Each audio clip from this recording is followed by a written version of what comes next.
कहानी शुरू होती है शंघाई सिटी से। एक शांत कमरे में नीले हरे बालों वाली औरत जैंग वोंगशिन अपने न्यूबॉर्न बेटे को दूध पिला रही थी। वो अपने बच्चे चेंचिन से कहती है कि कितना लकी है वो, बस खाना और सोना। मुस्कुराते हुए बोली कि वो उसकी वजह से नींद खो रही है, लेकिन अगर वो स्वस्थ बड़ा हो जाए तो सब इसके काबिल है। उसे नहीं पता था कि ये बच्चा ऑर्डिनरी नहीं है। वो एक रीइंकारनेटेड इंसान था, अपने पिछले जीवन की कॉन्शियसनेस लेकर पैदा हुआ। दूध पीते पीते उसने नोट किया कि उसका दिमाग पूरी तरह डेवलप नहीं हुआ है, लेकिन फिर भी वो सब कुछ समझ रहा है। अचानक उसके सामने एक नीला गेम जैसा स्टेटस स्क्रीन आया। उस पर लिखा था, name Lin Jichin, age 33 days, biological level ordinary tier 1। तभी उसे एहसास हुआ कि उसके पास एक स्पेशल चीट एबिलिटी है। 3 महीने की उम्र में लिन जिचिन अपने क्रिब में था और उसके माता पिता जांग वानिन और लिन यान उसे देख रहे थे। उसके पिता बोले कि यह बच्चा शारीरिक रूप से कितना गिफ्टेड लग रहा है, शायद बड़ा होकर एक माइटी जीन फ्यूजर बनेगा या कम से कम एक साइबॉग। तभी लिन जीचिन जोर जोर से किक मार रहा था। सिस्टम नोटिफिकेशन आया, kicked 10,000 times, biological attribute unlocked and advanced. अब उसे एक नया स्किल मिला, जिससे उसके शरीर का जो भी हिस्सा वो ट्रेन करेगा वो कार्बन बेस्ड लिमिट तक इन्फिनिटली स्ट्रांग बनता जाएगा। उसे महसूस हुआ कि उसकी ताकत बढ़ रही है। उसने सोचा, आखिर उसके पिता का मतलब क्या है जीन फ्यूजर्स और साइबॉर्ग से? और उसने सुपर हीरोज जैसी कल्पना की। 4 महीने की उम्र में लिन जिचिन बैठना और रेंगना सीख गया था। अपने पेरेंट्स को डराने से बचने के लिए वो रात में अकेले ट्रेनिंग करता था। हर बार जब वो क्रॉल करता, सिस्टम उसे पॉइंट से रिवॉर्ड करता। 1 महीने बाद 5 महीने की उम्र में वो चलना मास्टर कर चुका था। 6 महीने में वो अब अपने पेरेंट्स के सामने भी बैठ और क्रॉल सकता था, बिना ज्यादा अजीब लगे। एक दिन टीवी देखते वक्त न्यूज रिपोर्ट में एबरेंट बीस्ट्स दिखाई गईं, जिनसे लड़ने के लिए जीन फ्यूजर्स और साइबॉर्ग्स दोनों साथ लड़ रहे थे। तभी पहली बार लिन जिचिन को समझ आया कि ये दुनिया उसकी पुरानी दुनिया से कितनी अलग है। उसने जाना कि इस धरती पर म्यूटेशन हो चुका है और टेरिफाइंग क्रीचर्स पैदा हुए हैं, जिन्हें एबरेंट बीस्ट्स कहते हैं। इनसे लड़ने के लिए इंसानों ने 2 रास्ते बनाए। 1. मैकेनिकल असेंशन, जहां इंसान अपने शरीर को टेक्नोलॉजी से मॉडिफाई करके पावरफुल साइबॉर्ग्स बनते हैं। 2. जीन मॉडिफिकेशन, जहां इंसान एबरेंट बीस्ट्स के जीन्स को अपने साथ फ्यूज करके जीन फ्यूजर्स बनते हैं और मॉन्स्टर्स से अपनी शक्ति से लड़ते हैं। ये सब डेंजर्स समझकर रीइंकार्नेटेड लिन जीचिन ने ठान लिया कि वो अपने सिस्टम का इस्तेमाल करके सुरक्षित बड़ा होगा, धीरे धीरे इवॉल्व करेगा और इस खतरनाक दुनिया में सरवाइव करेगा। एक दिन डोरबेल बजी। जंग वोंगशिन दरवाजा खोलती है और सामने नीली ड्रेस पहनी हुई एक औरत खड़ी है, शूमिंग। वो उनका नया पड़ोसी है। शूमिंग अपने परिवार का परिचय कराती है, अपने पति शेनजानी और छोटी बेटी शेनकिंग हान का, जो एक डॉल पकड़कर खड़ी है। लिन जिचिन उस छोटी लड़की को देखता है, जिसके बाल पर्पल हैं। वो मानता है कि शेनकिंग हान उसकी इस नई दुनिया की पहली दोस्त बनेगी और उसे महसूस होता है कि उनकी किस्मतें एक दिन गहराई से जुड़ेंगी। समय बीतता है और लिन जिचिन खुद को ट्रेनिंग में झोंक देता है। 7 महीने की उम्र में अपने यूज एंड एडवांस स्किल की वजह से वो दौड़ना, कूदना और बेसिक भाषा बोलना खुद से बातें करके सीख जाता है और हर एक्टिविटी से स्टैट पॉइंट्स कमाता है।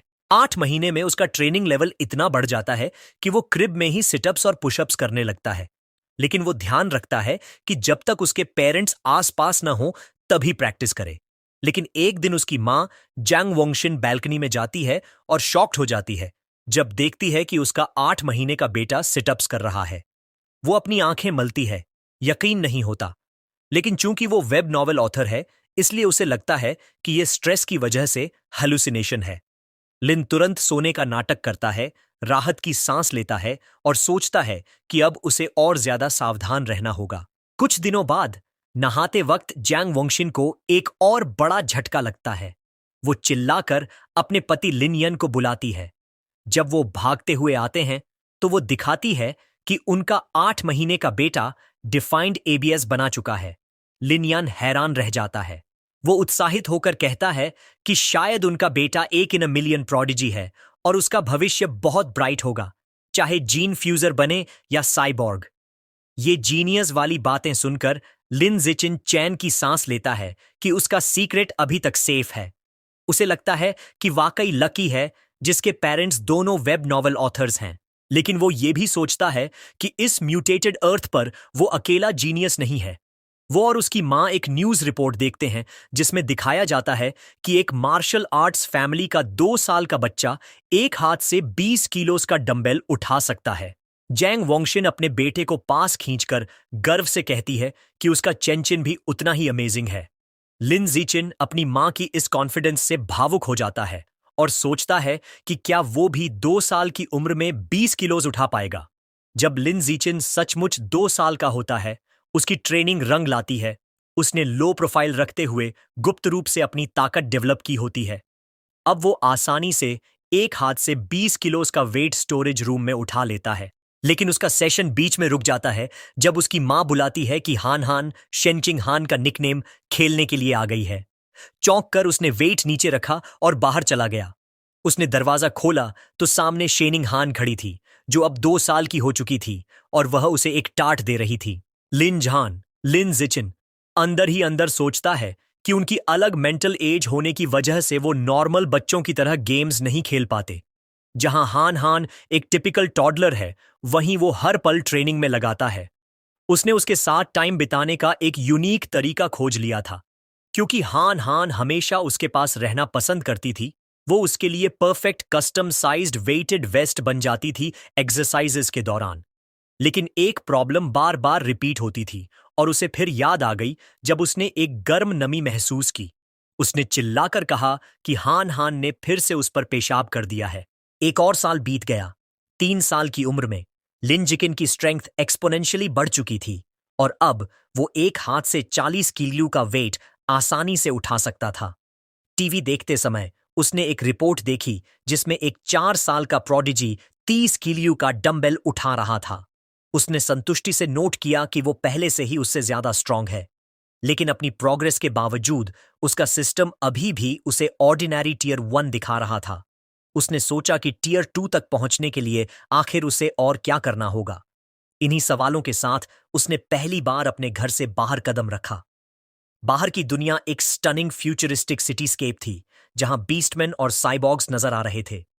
उसने अंदाजा लगाया कि यही वो जीन फ्यूजर्स और साइबॉग्स हैं जिनके बारे में उसने सुना है। अपनी माँ और पड़ोसियों शू मंग और शेन चिंगान के साथ वो लाइब्रेरी की ओर गया। क्योंकि उसके पेरेंट्स उसे इलेक्ट्रॉनिक डिवाइसेस इस्तेमाल नहीं करने देते थे, उसके लिए books he best source of information थे। लाइब्रेरी पहुंचकर उसकी मां ने उसे बच्चों वाले सेक्शन की तरफ इशारा किया, लेकिन लिन जिचिन सीधे एडवांस्ड इंसाइक्लोपीडियाज की तरफ बढ़ गया और चिंतित शेनिंग हान उसके पीछे पीछे चल दी। दोनों माताएं हैरानी से देख रही थीं। शू मंग ने पूछा कि उसे ये बुक्स क्यों पसंद हैं, तो जांग वांग ने अंदाजा लगाया कि ये उसकी जीनियस जीन्स की वजह से है। शेनिंग हान ने उसे कुकीज ऑफर की, लेकिन लिन जिचिन अपनी रीडिंग में पूरा डूबा हुआ था। इन बुक्स से उसने सीखा कि सारी लाइफ को 6 बायोलॉजिकल लेवल्स में डिवाइड किया गया है। Ordinary, advanced, rare, epic, legendary और मिथिकल, और हर लेवल को 9 टीयर्स में बांटा गया है। उसने महसूस किया कि उसके पेरेंट्स जैसे नॉर्मल इंसान तो बिल्कुल नीचे हैं। ऑर्डिनरी टीयर 1 यानी हायर लेवल बीइंग्स की तुलना में बिल्कुल चींटी जैसे इनसिग्निफिकेंट। ये नॉलेज लिन जिचिन के अंदर एक आग जला गई। उसे अपनी ट्रेनिंग और तेज करनी थी, लेकिन कवर बनाए रखते हुए। तभी उसके सिस्टम ने उसे एक नया क्वेस्ट दिया। 100 मिलियन कैरेक्टर्स पढ़ो और सेलेस्टियल राउट ऑफ विजडम का रिवॉर्ड पाओ। माइंड और बॉडी दोनों को ट्रेन करने के इस चांस से एक्साइटेड होकर उसने ये क्वेस्ट एक्सेप्ट कर लिया। अगले 1 साल तक लिन जिचिन ने अपना समय शारीरिक ट्रेनिंग और बहुत पढ़ाई में बांट दिया। 4 साल की उम्र में वह और शेन चिंगहान अपने टीचर मिस जांगमे का हाथ पकड़े हुए किंडरगार्टन जाने लगे। उसकी मेहनत रंग लाई। स्कूल शुरू होने के थोड़े समय बाद ही वह ऑर्डिनरी टीयर 2 तक पहुंच गया। उसकी फिजिकल ताकत बेहद जबरदस्त थी। वह एक हाथ से 80 किलो वेट उठा सकता था, 1.2 मीटर ऊंचाई तक कूद सकता था और 100 मीटर की दौड़ सिर्फ 11 सेकंड से कम समय में पूरी कर सकता था। ये आंकड़े किसी एडल्ट के लिए भी बहुत बड़े हैं। एक किंडरगार्टनर की तो बात ही छोड़ो। एक दिन उसने देखा कि कुछ बच्चे शेन चिंग हान को घेर कर खड़े हैं और उसे बेड वेटर कहकर चिढ़ा रहे हैं। अपने दोस्त को रुलाते हुए देखकर उसे समझ आ गया कि अब उसे एक्शन लेना होगा। वह नाटकीय अंदाज में सीधा पुलिस के बीच कूद गया, उन्हें घूरा और डरावनी धमकी दी। अगर किसी ने फिर से हान हान को सताया तो वो हर दिन उनके बेड पर पेशाब कर देगा। उसकी ये बचकानी लेकिन डरावनी धमकी काम कर गई। सारे बुलीज रोने लगे और कसम खाई कि वो कभी किंडरगार्टन वापस नहीं आएंगे। शेन चिंगहान ने अपने प्रोटेक्टर को प्रशंसा भरी नजरों से देखा। इस काम से उसके सिस्टम ने एक नया अचीवमेंट अनलॉक किया, किंडरगार्टन किड किंग का टाइटल और साथ ही एक नई क्वेस्ट सीरीज भी। लिन बेहद खुश था कि अब वह एक साथ कई क्वेस्ट्स पर काम कर सकता है। आधा साल बाद उसने अपना रीडिंग क्वेस्ट पूरा कर लिया। उसने 100 मिलियन कैरेक्टर्स पढ़ लिए थे और उसे इनाम मिला, सेलेस्टियल रूट ऑफ विजडम, जिसने उसे परफेक्ट याददाश्त और पीक ह्यूमन लर्निंग एबिलिटी दी। समय तेजी से बीता और जल्द ही वह और शेन चिंगहान लगभग 7 साल के हो गए, अपने किंडरगार्टन ग्रेजुएशन फोटो के लिए पोज करते हुए। वेकेशन में भी लिन जिचिन ने आराम नहीं किया। अब वह इतना ताकतवर हो गया था कि 200 किलो बारबेल से ट्रेनिंग कर सकता था। छुट्टियों के दौरान उसकी एबिलिटीज नई ऊंचाइयों पर पहुंच गईं। वह 2 मीटर से भी ऊंचा कूद सकता था और 100 मीटर की दौड़ में 8 सेकंड बैरियर तोड़ चुका था, 7.98 सेकंड्स का समय लेकर। उसका दिमाग भी उतना ही तेज हो चुका था, उसकी नई एबिलिटी से बूस्ट होकर। उसने पहले ही एलिमेंट्री स्कूल का ज्यादातर सिलेबस खत्म कर लिया था। उसकी नई जिंदगी सनशाइन एलिमेंट्री स्कूल में शुरू हुई, क्योंकि वह एडवांस्ड सब्जेक्ट्स खुद ही पढ़ रहा था। एकेडमिक कॉम्पिटिशन्स उसके लिए आसान थे। उसने effortlessly national elementary school academic competition में पहला स्थान हासिल कर लिया, सिर्फ अपना टाइटल जल्दी अनलॉक करने के लिए। जब भी उसे फ्री टाइम मिलता, वह शेन चिंगहान को प्राइवेट ट्यूटरिंग देता। वो भले एक्सेप्शनल टैलेंट नहीं थी, लेकिन मेहनती जरूर थी। उसकी मदद से उसकी ग्रेड्स तेजी से इंप्रूव हो गईं। सिर्फ एक सेमेस्टर बाद ही वह क्लास में दूसरे नंबर पर आ गई, जबकि लिन जिचिन पहले स्थान पर था। अपनी क्वेस्ट को स्पीड अप करने के लिए उसने स्कूल स्पोर्ट्स मीट्स में भी हिस्सा लिया और हर रिकॉर्ड तोड़ डाला। उसे लगा था कि उसकी स्कूल लाइफ इसी प्रिडिक्टेबल रूटीन में चलती रहेगी, लेकिन तभी एक नया स्पेशल ट्रांसफर स्टूडेंट आया। टीचर ने नए स्टूडेंट का परिचय कराया, एक लड़की लंबे सिल्वरी ब्लू बालों के साथ, जिसका नाम था बाय। लिन जिचिन ने तुरंत समझ लिया कि वह अलग है। जैसे ही वह दरवाजे पर खड़ी हुई, उसे फेंट अनयूजुअल ऑरा महसूस हुआ, जो किसी नॉर्मल इंसान की नहीं थी। जैसे ही नई ट्रांसफर स्टूडेंट बाय श्योर सीट ढूंढने के लिए अंदर चली, बाकी स्टूडेंट्स जिज्ञासा से उसे देखने लगे। शेनचिंग हन झुककर लिन जिचिन, जिसे वो प्यार से श्याओचेन बुलाती है, से फुसफुसाती है कि बैशु के बाल कितने सुंदर हैं, बिल्कुल विंटर की स्नोफ्लेक्स जैसे। लेकिन लिन जिचिन का मूड ब्यूटी पर बात करने का नहीं था। जैसे ही बयू उसके पास आकर बैठी, उसका ध्यान उस अजीब नॉन ह्यूमन ऑरा पर था जो वो उससे महसूस कर रहा था। उसने सोचा, क्या ये कोई जीन फ्यूजर है या फिर किसी का डिसेंडेंट? आने वाले दिनों में बाई सबके लिए एक रहस्य साबित हुई। वो किसी से बात नहीं करती थी और जैसे ही क्लास खत्म होती, अपना सिर डेस्क पर रख देती और बिल्कुल हिलती भी नहीं। वो तो बमुश्किल वॉशरूम के लिए भी उठती थी। शुरुआत में बच्चे क्यूरियस थे, यहां तक कि उसके सोते हुए फोटोज भी लेते थे। लेकिन जब उसका बिहेवियर वैसा ही रहा तो सबका इंटरेस्ट चला गया और क्लासरूम फिर से नॉर्मल हो गया। लेकिन 1 महीने बाद ये शांति टूट गई। एक अजीब फिनोमिनन शुरू हुआ। बावर के शरीर से एक सफेद चिपचिपा लिक्विड निकलने लगा। वो सब्सटेंस बहुत बदबूदार था और उसके कपड़ों और पैरों पर बहता रहा। बाकी स्टूडेंट्स ने घृणा से रिएक्ट किया और शिकायत करने लगे कि स्मेल कितनी खराब है। एक लड़का मजाक उड़ाते हुए गंदी बातें करने लगा और फिर अपनी पानी की बोतल उस पर उड़ेल दी, कहते हुए कि वो उसे वॉश कर रहा है। अपमानित और भीगी हुई बिशु ने डेस्क पर अपनी मुट्ठी भींच ली। आंसू उसके चेहरे पर बहने लगे और वो हल्की हल्की सिसकियों के साथ रोने लगी। बुलीज उसकी हालत देखकर जोर जोर से हंसने लगे। अपनी डेस्क से देखते हुए शेनकिंग हान ने चिंता भरी नजरों से लिन जिचिन से पूछा, क्या हम उसकी मदद कर सकते हैं? लिन जिचिन उलझन में था। उसने तो शुरू से महसूस किया था कि बायू खतरनाक है, तो फिर वो क्यों रो रही है? लेकिन उसने मदद करने का फैसला किया। जैसे ही वो बुलीज की तरफ बढ़ा, उसने अपनी सोच फिर से बदली। शायद वो सचमुच कोई खतरा नहीं, बस एक कमजोर लड़की थी जिसे सताया जा रहा था, और उसे कदम उठाना ही होगा। लिनीचुन सीधा मेन बुली के पास गया और उसकी कॉलर पकड़ ली। उसने नाम लेकर कहा, ग्वानचुन। एक डरावनी मुस्कान के साथ उसने उसे ऑर्डर दिया कि तुरंत बूमाओं की डेस्क साफ करो। ग्वानचुन डर के मारे हकलाने लगा और बोला, हाँ, अभी साफ करता हूं। बाकी बुलीज को भी पता था कि अब वो फंस चुके हैं, क्योंकि लिंडसी का नाम स्कूल में बदनाम था, पढ़ाई और लड़ाई दोनों में माहिर। यहां तक कि 6th ग्रेडर्स भी उससे पंगा नहीं लेते थे। डरकर सबने जल्दी जल्दी टिश्यूज उठाए और मेस साफ कर दिया। जब डेस्क साफ हो गई तो लिंडसियन की नजरें पूरे ग्रुप पर घूमी। उसने सबको ऑर्डर दिया कि तुरंत माफी मांगो। बुलीज पसीने से तरबतर डरते डरते लाइन में खड़े हो गए और सिर झुकाकर माफी मांगी, वादा किया कि अब कभी उसे तंग नहीं करेंगे। बुलीज के जाने के बाद बायू ने ऊपर देखा। उसकी आंखें आंसुओं से भरी थीं। उसने लिन जिचिन और शेन चिंगहान दोनों को शुक्रिया कहा। शेनिंगहान ने उसका कंधा थपथपाया और कहा, क्लासमेट्स को एक दूसरे की मदद करनी चाहिए। उस दिन से शेनिंगहान ने ठान लिया कि वो उस चुपचाप रहने वाली सफेद बालों वाली लड़की की दोस्त बनेगी और हर बार लिन जिचिन को भी अपने साथ घसीट लाती थी। धीरे धीरे तीनों साथ समय बिताने लगे। शेनिंगहान हमेशा सबसे अच्छे स्नैक्स पहले बयू को देती। एक दिन जब शेन चिंगहान ने उसे एक ट्रीट दी तो बाऊ झिझकी। उसने कहा, क्या तुम्हें मेरी स्मेल से घिन नहीं आती? मुझे माफ करना कि मैंने तुम पर भरोसा नहीं किया, लेकिन बचपन से सबने मुझे दूर रखा है। किसी का अच्छा होना इतना अनरियल लगता है कि मुझे लगता है मैं सपना देख रही हूं। बिशुअर हैरान रह गई जब शेनिंगहान ने मजबूती से कहा, यह सपना नहीं है। वो हल्की मुस्कान के साथ बोली, मुझे पता है कैसा लगता है। मैं कभी तुमसे घिन नहीं करूंगी। अगर तुम चाहो तो हम हमेशा के लिए दोस्त रहेंगे। उसने हल्के गुस्से के साथ लिंडिक को भी इस वादे में खींच लिया।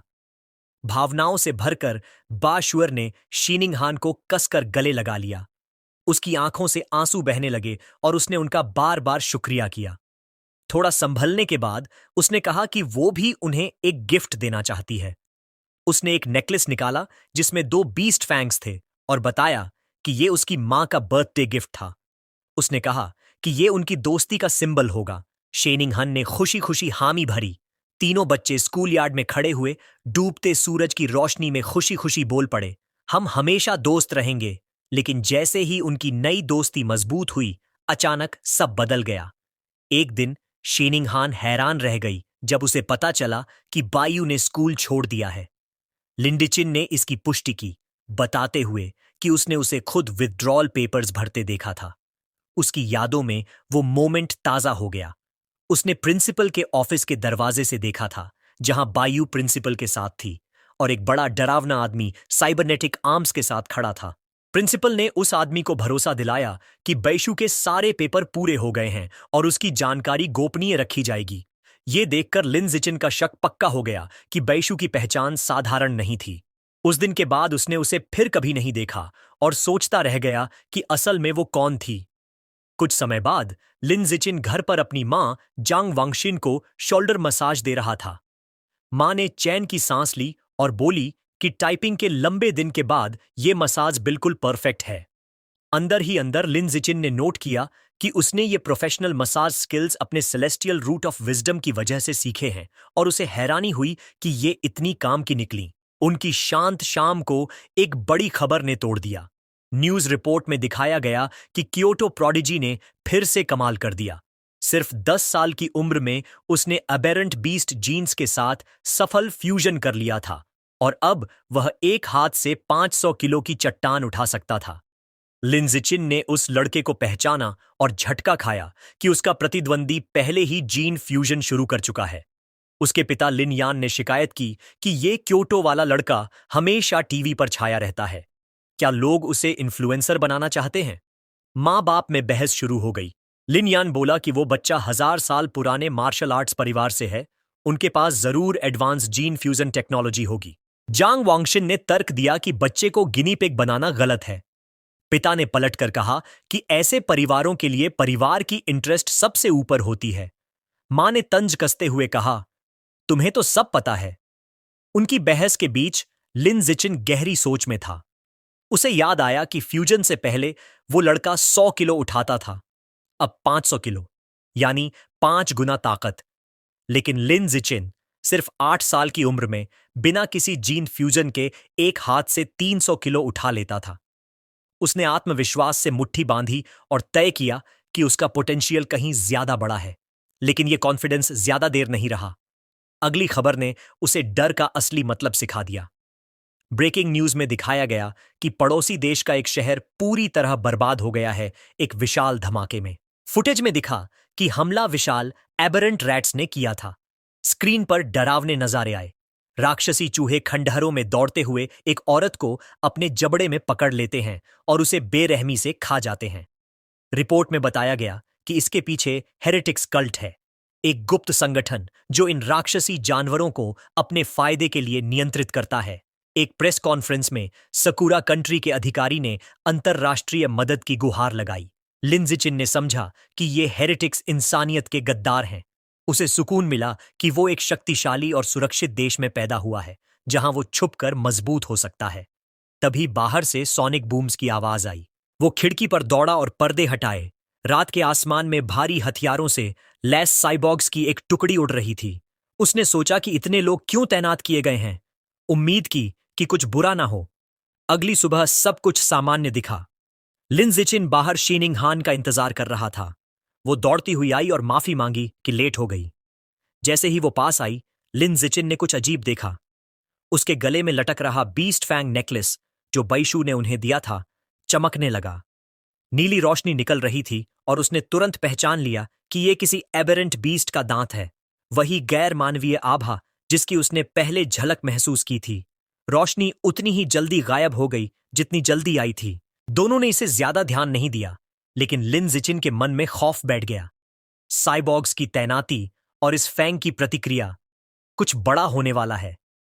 स्कूल जाते समय एक रहस्यमयी औरत उनके रास्ते में आई। लंबे लाल बाल, काली ड्रेस और एक लैंप पोस्ट से टिक कर खड़ी हुई। वो मुस्कुराते हुए बोली, क्या प्यारे बच्चे हो? क्या तुम भाई बहन हो?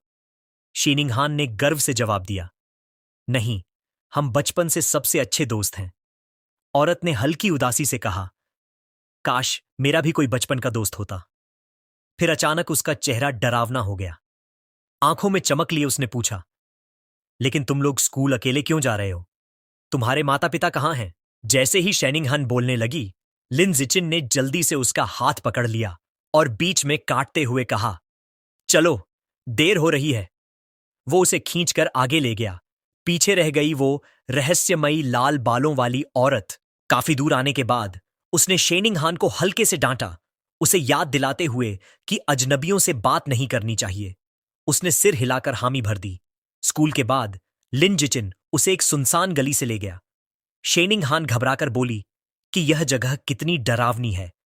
लिन जिचिन ने समझाया कि इस इलाके को गिराने का काम तय हो चुका है और सब लोग पहले ही यहां से जा चुके हैं। उनकी चाल अचानक एक जानी पहचानी आवाज से रुक गई। सुबह वाली लाल बालों वाली औरत फिर सामने आ गई, यह कहते हुए कि आखिर तुम लोग स्कूल से बाहर आ ही गए। वह अकेली नहीं थी, उसके साथ एक बड़ा मांसल आदमी था जिसका नाम शांग था। औरत ने शांग से कहा कि बच्चे यहीं हैं। लिन जिचिन घबरा गया। उसने जानबूझकर अलग रास्ता चुना था, लेकिन फिर भी वह उनका पीछा करते हुए आ गई थी। वह औरत मीठी आवाज में उन्हें पास बुलाने लगी, यह कहते हुए कि उसके पास उनके लिए ट्रीट्स हैं। उसका साथी शांग अधीर हो गया। उसने कहा कि बातें बंद करो और सीधे इन्हें बेहोश करो ताकि काम जल्दी निपट जाए। बिना और कुछ बोले शांग उनकी तरफ दौड़ा, हाथ में कपड़ा लिए हुए, चिल्लाता हुआ कि उसे जल्दी है ताकि इन्हें बेचकर पैसे बना सके। जैसे ही वह पास आया, लिन जिचिन ने शेनिंग हान को धक्का देकर किनारे किया और खुद सामने खड़ा हो गया। उसने अपनी मुट्ठी भींची और पूरी ताकत से शांग के चेहरे पर मुक्का मारा। मुक्का सीधे शांग के चेहरे पर लगा और उसका बड़ा शरीर वहीं रुक गया। अगले ही पल वह दर्द भरी चीख के साथ गली के अंदर पीछे जा गिरा। लाल बालों वाली औरत यह देखकर हैरान रह गई। उसे यकीन नहीं हो रहा था कि एक प्राइमरी स्कूल का बच्चा किसी बड़े आदमी को इतनी जोर से उड़ा सकता है। जमीन पर पड़ा शांग खून उगल रहा था। शांग के गिरते ही लिन जिचिन ने औरत पर ध्यान दिया। इससे पहले कि वह कुछ कर पाती, उसने उसके पेट पर एक जबरदस्त मुक्का मारा और फिर एक तेज अप्रकट झड़कर उसे बेहोश कर दिया। गिरे हुए अपहरणकर्ताओं को देखकर उसका चेहरा कठोर हो गया। उसने पास की एक ईंट उठाई और सोचा कि सुनसान गली में कोई कैमरा नहीं है, इसलिए इन्हें यहीं खत्म करना होगा। अगर ये जिंदा रहे तो उसकी असली ताकत सबको पता चल जाएगी और उसका छिपकर मजबूत बनने का प्लान बिगड़ जाएगा। लेकिन ठीक उसी समय जमीन बुरी तरह हिलने लगी। एक भयंकर भूकंप ने गली को हिला दिया। अचानक एक विशाल पंजा पास की दीवार तोड़कर बाहर निकला। अगले ही पल धूल और मलबे से एक दैत्याकार विकृत चूहा बाहर आया। वह राक्षसी चूहा बच्चों को नजरअंदाज कर सीधे बेहोश औरत की ओर झपटा, लेकिन उसे खाने के बजाय उसने पंजे से उसका सिर धड़ से अलग कर दिया। फिर उसने कटा हुआ सिर उठा लिया। यह देखकर शेनिंग हान चीख पड़ी। खतरे को पहचानते हुए लिन जिचिन ने उसे अपनी बाहों में उठा लिया और बोला, यह एक दैत्य चूहा है, हमें सुरक्षित जगह भागना होगा। वह तुरंत मुड़ा और उसे लेकर भाग निकला। भागते भागते अचानक आसमान में लाल और सुनहरे रंग की एक चमक दौड़ती है। एक फीमेल साइबॉर्ग जिसकी सुनहरी बाल थे और हेलमेट पर खरगोश जैसे कान लगे थे, बिजली जैसी तेजी से गली में आ उतरती है। उसकी गति इतनी अविश्वसनीय थी कि वो मानो धुंधली परछाई की तरह मॉन्स्टर चूहे के पास से निकल गई। लिन जिचिन के कंधे के ऊपर से देखते हुए शेनिंग हान हैरान होकर चिल्लाती है कि वो साइबॉर्ग कितनी तेज है। साइबॉर्ग बड़ी निपुणता से मॉन्स्टर के पीछे उतरती है और हमला करने की तैयारी करती है। उसका दस्ताना चमक उठता है और वो अपना हथियार चार्ज करते हुए ऐलान करती है, एनेस्थेटिक स्मोक। वो प्रोजेक्टाइल दागती है जो गली को हिला देने वाले धमाकों के साथ फटते हैं। लिन जिचिन तुरंत शेनिंग हान को अपनी बाहों से ढककर ब्लास्ट से बचाता है। विस्फोटों में फंसा मॉन्स्टर चूहा दर्द में दहाड़ता है और एनेस्थेटिक धुएं से चकरा जाता है। मौका देखते ही साइबॉर्ग आगे बढ़ती है और तेज वारों की झड़ी लगाकर कमजोर जानवर को खत्म कर देती है। बाद में लिन जिचिन घर पर न्यूज रिपोर्ट देखता है जिसमें इस घटना को दिखाया जाता है। वो लड़ाई का गहराई से विश्लेषण करता है और निष्कर्ष निकालता है कि उस साइबॉर्ग की ताकत बहुत ऊंची नहीं थी। उसे पहले मॉन्स्टर को कमजोर करना पड़ा और फिर भी उसे खत्म करने में पूरे 7 मिनट लगे। वो सोचता है कि मॉन्स्टर चूहे कितने खतरनाक जीव होते हैं, जो 10 मीटर से ज्यादा लंबे हो सकते हैं और ऑर्डिनरी 5th टियर तक पहुंच सकते हैं। हालांकि वो दोनों सुरक्षित बच निकले। यह घटना उसे फिर याद दिलाती है कि यह दुनिया कितनी खतरनाक है। वह निश्चय करता है कि उसे और भी कठोर प्रशिक्षण करना होगा ताकि खुद को और अपने अपनों को बचा सके। इसके बाद उसे अपने ट्रेनिंग स्पेस में देखा जाता है जहां वो भारी बारबेल के साथ वेटेड स्क्वाट्स कर रहा होता है। सिस्टम उसे इसके लिए पॉइंट्स से पुरस्कृत करता है। भले ही मॉन्स्टर चूहों का खतरा मंडरा रहा है, जिंदगी आगे बढ़ती रहती है। कुछ ही समय बाद लिन जिचिन और शेनिंग हान अपने 9वें जन्मदिन का जश्न मनाते हैं। दोनों परिवार एक बड़े केक के इर्द गिर्द जमा होते हैं। विश मांगने के बाद दोनों एक दूसरे को तोहफे देते हैं। अपनी सेलेस्टियल रूट ऑफ विजडम की बदौलत लिन जिचिन ने सिर्फ एक रात में खुद से नक्काशी सीख ली थी और शेनिंग हान के लिए बारीक डिजाइन वाला लकड़ी का हेयर पिन बना डाला। शेनिंग हान बहुत खुश हो जाती है, उसे बालों में लगाकर मुस्कुराती है और कहती है कि उसे यह बहुत पसंद है। समय तेजी से बीतता है और दोनों एलिमेंट्री स्कूल से ग्रेजुएट होकर मिडिल स्कूल शुरू करते हैं। इसी समय सिस्टम उसे नोटिफाई करता है कि उसने 9 साल की कंपल्सरी एजुकेशन पूरी करके नया अचीवमेंट हासिल किया है। किंडरगार्टन किड किंग और एलिमेंट्री स्कूल टॉप डॉग दोनों टाइटल्स अनलॉक हो जाते हैं। वो उत्साहित हो जाता है कि अगला टाइटल मिडिल स्कूल ओवरलॉर्ड होगा, जिससे उसे survival of the fittest attribute मिलेगा। छुट्टियों के दौरान भी वो हाई इंटेंसिटी ट्रेनिंग करता है। उसके ट्रेनिंग सेशन में शामिल होता है पीठ पर भारी चट्टान रखकर 1000 पुशअप्स, जिससे उसकी स्टैट्स में भारी बढ़ोतरी होती है। उसकी मेहनत रंग लाती है। स्कूल शुरू होने से ठीक पहले 10 किलोमीटर दौड़ के बाद उसका सिस्टम ऐलान करता है कि उसकी बायोलॉजिकल लेवल बढ़कर ऑर्डिनरी 3rd टियर तक पहुंच गई है। उसके शारीरिक गुण आश्चर्यजनक रूप से बढ़ गए थे। अब वह एक हाथ से 700 किलो उठा सकता था, 4 मीटर ऊंचाई तक कूद सकता था और 100 मीटर की दौड़ केवल 6 सेकंड में पूरी कर सकता था। अपनी ताकत बढ़ते हुए देखकर वह सोचता है कि क्योटो का प्रोडिजी अब किस स्तर पर पहुंच चुका होगा। संयोग से स्कूल शुरू होने से एक रात पहले टीवी पर एक नई खबर प्रसारित होती है। रिपोर्ट में बताया जाता है कि अब 14 साल का हो चुका प्रोडिजी विशाल चींटी के जीन के साथ फ्यूज हो चुका है और एक हाथ से 2000 किलो का मिश्र धातु ब्लॉक उठा सकता है। लिन जिचिन गणना करता है कि चूंकि विशाल चींटी के जीन ताकत को 4 से 8 गुना तक बढ़ा देते हैं, तो प्रोडिजी की असली ताकत बिना जीन के सहारे लगभग 500 किलो ही है। इसका मतलब यह था कि वह अब भी बुनियादी रूप से प्रोडिजी से ज्यादा ताकतवर है। यह सोचकर उसके चेहरे पर मुस्कान आ जाती है और वह कल्पना करता है कि भविष्य में जीन फ्यूजन के साथ वह कितना शक्तिशाली बनेगा। अगले दिन मिडिल स्कूल शुरू होता है। शहर का टॉप स्टूडेंट होने की वजह से सभी बेहतरीन मिडिल स्कूल्स ने उसे अपने यहां बुलाने की कोशिश की थी, लेकिन उसने शंघाई मिडिल स्कूल का निमंत्रण स्वीकार किया, इस शर्त पर कि शेनिंग हान भी उसी की क्लास में होगी। रजिस्ट्रेशन के समय प्रिंसिपल और नए क्लास टीचर उनका स्वागत करते हैं और बताते हैं कि वे उस पर कितना भरोसा कर रहे हैं। थोड़ी औपचारिक बातों के बाद वह बहाना बनाकर शेनचिंग हान के साथ वहां से निकल जाता है। दरअसल शंघाई मिडिल स्कूल चुनने का असली कारण उसकी बेहतरीन खेल सुविधाएं थीं। उन्होंने तय किया था कि क्लास शुरू होने से पहले स्कूल के कोर्ट पर बैडमिंटन खेलेंगे। कोर्ट पर उत्साहित शेनिंग हान कहती है कि अब खेल शुरू करना चाहिए। वह शॉट लगाते हुए अपने अंदाज में उसे फेरीज कर्व बॉल कहती है। लिन जिचिन आसानी से शटलकॉक को हवा में पकड़ लेता है, लेकिन उनका खेल बीच में ही रुक जाता है। एक ग्रुप सीनियर स्टूडेंट्स वहां आ जाता है और उनका लीडर, जिसने उलटी कैप पहन रखी थी, शटलकॉक छीन लेता है और कहता है कि यह कोर्ट उनके लिए रिजर्व है। उसके दोस्त मजाक उड़ाते हुए कहते हैं कि शेनिंग हान चाहें तो उनके साथ खेल सकती है। शेनिंग हान डटकर जवाब देती है कि उन्हें नियमों का पालन करना चाहिए और वे लोग पहले आए थे। लिन जिचिन उसकी ओर बढ़ते सीनियर्स को ठंडी नजर से देखता है और सख्त लहजे में कहता है कि वह शेनिंग हान से दूर रहें और याद रखें कि पहले आओ पहले पाओ का नियम लागू होता है। लीडर घमंडी अंदाज में हंसते हुए कहता है कि अब कोर्ट उसी का है। वह शटलकॉक उठाता है और सर्व करने ही वाला होता है कि लिन जिचिन हरकत में आ जाता है। वह ठंडे स्वर में कहता है कि अब से यहां सिर्फ उसके नियम चलेंगे। वह जबरदस्त ताकत के साथ उछलता है और शटलकॉक को इतनी तेजी से स्मैश करता है कि वह सफेद धुंध की तरह कोर्ट के पार निकल जाता है। ताकत इतनी जबरदस्त होती है कि लीडर के पास रिएक्ट करने का भी वक्त नहीं मिलता। टकराव से उसका रैकेट चकनाचूर हो जाता है और उसकी कैप उड़कर गिर जाती है। सीनियर्स के चेहरे पर पसीना और डर साफ झलकता है।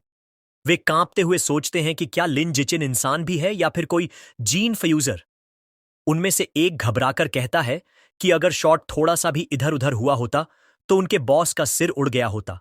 डरे हुए सीनियर्स गहरी झुककर माफी मांगते हैं और कहते हैं कि अब वे नियम समझ गए हैं और तुरंत चले जाएंगे। फिर वे जल्दी से वहां से भाग निकलते हैं। शायद उस घटना की खबर फैल गई थी, क्योंकि उसके बाद कभी किसी ने लिन जिचिन या शेनचिंग हान को परेशान करने की हिम्मत नहीं की। स्कूल जीवन बाकी लगभग वैसा ही था, बस अब यह बड़ा था और सुविधाएं बेहतर थीं। पढ़ाई में लिन जिचिन बहुत आगे था, क्योंकि वह मिडिल स्कूल का पूरा कोर्स पहले ही पूरा कर चुका था। क्लास में वह अक्सर दिलचस्प किताबें पढ़कर समय बिताता था। रात को वर्कआउट के बाद वह अपने सेलेस्टियल रूट ऑफ विजडम का इस्तेमाल कर ऑनलाइन नए नए स्किल्स सीखता, जैसे कुकिंग, फोटोग्राफी, ड्राइविंग, स्विमिंग और कई तरह के खेल। Middle school Overlord title unlock करने के लिए उसने सिर्फ हर विषय में पहला स्थान ही नहीं पाया, बल्कि स्कूल को नेशनल प्रतियोगिताओं में भी रिप्रेजेंट किया। और आखिरकार वह ढेरों ट्रॉफीज के बीच खड़ा दिखाई दिया। प्रोफाइल बनाए रखने के लिए वह जानबूझकर हर प्रतियोगिता में पहला स्थान नहीं लेता था। पूरा एक सेमेस्टर बीत गया, लेकिन टाइटल अब तक अनलॉक नहीं हुआ। हालांकि उसके शानदार प्रदर्शन ने उसे कई फैन गर्ल्स दिला दी, जो उसकी डेस्क पर ढेरों लव लेटर्स छोड़ जाती थीं। लेकिन उसने उन सबको नजरअंदाज कर दिया। शेनचिंग हान को ट्यूशन देने के अलावा वह आने वाले स्कूल स्पोर्ट्स फेस्टिवल पर ध्यान केंद्रित कर रहा था। उसे विश्वास था कि अगर उसने उसमें पूरी तरह दबदबा बना लिया तो आखिरकार टाइटल अनलॉक हो जाएगा। फेस्टिवल के लिए उसने सिर्फ 3 इवेंट्स चुने, शॉट पुट, हाई जंप और स्प्रिंटिंग, जो क्रमशः ताकत, छलांग और गति का प्रतिनिधित्व करते थे। शॉटपुट में उसने आश्चर्यजनक 201.1 मीटर तक थ्रो किया। हालांकि उसने खुद को सुपर ह्यूमन न दिखाने के लिए काफी कंट्रोल किया, फिर भी वह आसानी से तीनों इवेंट्स में पहला स्थान ले गया। जब वह शेनिंगहान के साथ बैठा अपना गोल्ड मेडल निहार रहा था, तभी उसे अपने शरीर में नई ताकत उभरती हुई महसूस हुई। एक सिस्टम नोटिफिकेशन प्रकट हुआ जिसमें घोषणा हुई कि उसकी उपलब्धियां बाकी सभी छात्रों से बहुत आगे निकल जाने के कारण उसने middle school Overlord title unlock कर लिया है। तीनों स्कूल एज टाइटल्स अनलॉक होने के साथ ही dominant 9 years of compulsory education achievement पूरा हो गया और उसे नया बायोलॉजिकल एट्रीब्यूट मिला, सर्वाइवल ऑफ द फिटेस्ट। उस ताकत को अपने अंदर बहता महसूस करते हुए लिन जिचिन ने संतोष के साथ महसूस किया कि टाइटल आखिरकार अनलॉक हो गया है। जैसे ही लिन जिचिन और शेनिंगहान स्कूल छोड़ते हैं, वो अपने नए survival of the fittest attribute के बारे में सोचता है। ये एबिलिटी एक प्रेडेटर को दूसरे क्रीचर्स की लाइफ एसेंस खाकर इवॉल्व करने देती है। वो सोचता है, लाइफ एसेंस क्या होता है? वो सोच में खो जाता है जब तक शेनिंगहान उसे रोकती है। हकीकत में वापस आकर उसे एक आइडिया आता है। वो शेनिंगहान से पूछता है कि क्या वो उसका बीस्ट फैंग नेकलेस बोरो कर सकता है। वो मान जाती है और उसे दे देती है। जैसे ही उसकी उंगलियां फैंग को छूती हैं, सिस्टम नोटिफिकेशन आता है। इसमें लिखा होता है कि उसने एबिसल जायंट बटरफ्लाई की लाइफ एसेंस का एक ट्रेस डिवावर कर लिया है और नया गाइड बुक खुल गया है जिसमें 1% प्रोग्रेस है। उसके आसपास एक बड़ी अंधेरी तितली की स्पेक्ट्रल इमेज आती है जिसके पंखों पर आंखें होती हैं। वो चौंक जाता है कि फैंग असल में बटरफ्लाई का टूथ है। उस रात और जानने की उम्मीद में वो एबिसल जायंट बटरफ्लाई के बारे में ऑनलाइन सर्च करता है, परंतु उसे कोई रिजल्ट नहीं मिलता। समझ जाता है कि उसे इस एग्जॉटिक बीस्ट को खुद पढ़ना पड़ेगा। उसे याद आता है कि बाय शुअर ने उन्हें 2 फैंग दिए थे। वो अपने बैग में खोजता है और दूसरा फैंग निकालता है। दूसरा फैंग पकड़कर वो फिर से उसकी पावर अब्सॉर्ब करता है। एक और सिस्टम नोटिफिकेशन आता है जो बताता है कि उसने दूसरे लाइफ एसेंस का ट्रेस भी डिवावर कर लिया है, पर गाइडबुक प्रोग्रेस सिर्फ 2% तक बढ़ा है। वो फैंग को देखकर निराश होता है, समझता है कि उसमें लाइफ एसेंस ज्यादा नहीं बचा है। वो सोचता है कि एबिसल जायंट बटरफ्लाई की पूरी पावर अनलॉक करने के लिए उसे कोई और तरीका ढूंढना पड़ेगा। अगले दिन स्कूल के बाद अपनी ट्रेनिंग तेज करने और किसी भी एबेरेंट बीस्ट से जल्दी बचने के लिए लिन जिचिन रोज स्कूल जाने आने में शेनिंगहान को बाइक पर लेकर जाता है। जब वे स्कूल के मैदान से बाहर निकल रहे होते हैं, एक आदमी उन्हें बुलाता है। ट्रैक सूट पहने आदमी जिचिन को रोकता है और खुद को कोच गुओ बताता है, जो स्कूल की मार्शल आर्ट्स टीम का कोच है। वो लिन जिचिन की खेल प्रतियोगिता में परफॉर्मेंस की तारीफ करता है, जहां उसने स्कूल हिस्ट्री का सबसे अच्छा प्रदर्शन किया था। उत्साह से वो फॉर्मली उसे टीम ज्वाइन करने का इनविटेशन देता है, बोलता है कि उसकी एथलेटिक टैलेंट उसकी पढ़ाई से ज्यादा है।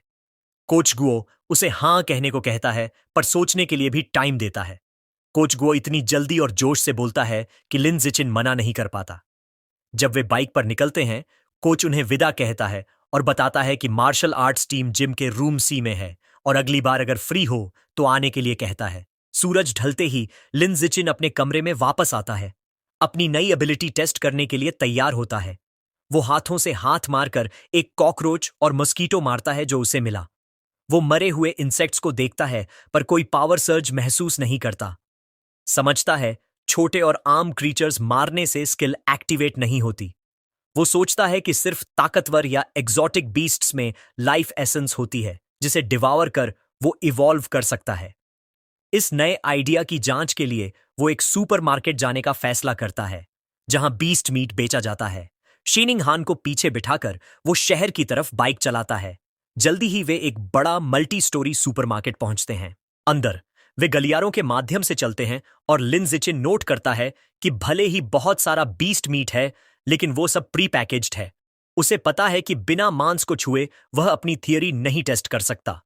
जब वह फ्रस्ट्रेटेड होने लगता है, तभी उसे एक बुच्चर की आवाज सुनाई देती है जो ताजा काटा गया बीस्ट मीट बेच रहा है। वो एक काउंटर देखता है जहां लिखा होता है fresh beast meat, pre packaged नहीं, सेफ टू ईट। वहां एक बुच्चर बड़े टुकड़ों में मांस काट रहा होता है। लिन जिचिन शेनिंग हान से कहता है कि वो इंतजार करे और वो मांस को चेक करने वाला है। वह और कुछ नहीं बताता, बस जल्दी से काउंटर की ओर भागता है। वह अपना हाथ फ्रेश कटे बीस्ट मीट पर रखता है। जैसे ही उसका हाथ मांस से टच होता है, एक तेज पर्पल एनर्जी की लहर उसके अंदर बहने लगती है। जैसा कि उसने सोचा था, बीस्ट मीट में लाइफ एसेंस की मजबूत लहर होती है। वह एक्साइटमेंट में मुट्ठी मजबूत कर लेता है और चेहरे पर बड़ी मुस्कान आ जाती है। शेनिंग हान इसे देखकर हैरान होती है, सोचती है कि सिर्फ मांस छूने से वह इतना एक्साइटेड क्यों हो रहा है। वह उसके पास जाकर कंफ्यूज्ड और कंसर्न्ड होकर पूछती है कि मांस कैसा लग रहा है। लिन जिचिन कूल बने रहने की कोशिश करता है और कैजुअली कहता है कि मांस सामान्य से ज्यादा ताजा लगता है और पूछता है क्या वो भी छूना चाहती है। शेनिंग हान हाथों से तेजी से इनकार करती है और कहती है कि उसने काफी छुआ है दोनों के लिए। अपनी थ्योरी कंफर्म करने के बाद लिन जिचिन घर पर ट्राई करने के लिए बीस्ट मीट खरीदने का फैसला करता है, जो शेनिंग हान के लिए सरप्राइजिंग होता है। वो उसकी रिएक्शन को देखकर उबराश नहीं होता, क्योंकि उसे पता है कि बीस्ट मीट बहुत महंगा होता है। सबसे सस्ता ऑप्शन गोस्ट शैडो स्क्विड करीब 1000 येन प्रति जिन का होता है। उसने स्क्विड वाला पैकेज उठाया। शीनिंग हान कीमत को देखकर पैनिक हो गई और कहती है कि यह बहुत महंगा है और उसे पहले अपनी मां से पूछना चाहिए। लिंजेचीन मुस्कुराता है और उसकी सिर पर प्यार से हाथ रखता है। कहता है, चिंता मत करो। वह एक झूठ बनाता है कि उसकी मां ने उसे पहले ही दोनों परिवारों के लिए बहुत कुछ खरीदने को कहा है। एक फ्लैशबैक में उसकी मां जंग वंगशिन खुशी खुशी दावत बनाने को तैयार होती है। अंदर से लिन जिचिन स्वीकार करता है कि शेयरिंग उसकी योजना का हिस्सा है, लेकिन उसका ज्यादा इंपॉर्टेंट कारण यह टेस्ट करना है कि क्या वह खाने के दौरान लाइफ एसेंस अब्जॉर्ब कर सकता है, क्योंकि उसे डर है कि सीधे अब्जॉर्प्शन से मांस खराब हो जाएगा।